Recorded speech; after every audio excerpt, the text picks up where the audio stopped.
Okay. Sa kuryente pa rin po, sa nuclear energy, ano po ang sa inyo? Tingin ko kasi itong global warming, di ba? Climate change. Ang nuclear talaga lang ang steady na at pinakamalinis na baseload. Opo. Yung solar, wind, maganda yun, pero lahat yun may issues eh. Opo.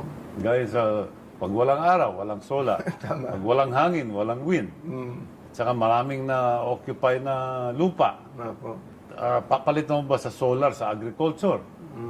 Ano mo ba yung mga rice farm at saka kung ano-ano para sa lalagyan mo lang ng solar? Opo. Yung nuclear, 24 hours yan, stable, mababa ang presyo. Tumatagal na ngayong 60 years ang nuclear plant. Opo. 50 to 60 years. Pero hindi magagawa yan kundi gobyerno. Gobyerno lang makakagawa niyan. Opo. Sa laki ng investment. Pwede rin private sector, pero kailangan government support yan. Ilan ang casualties ng nuclear plant accident? Wala pa 300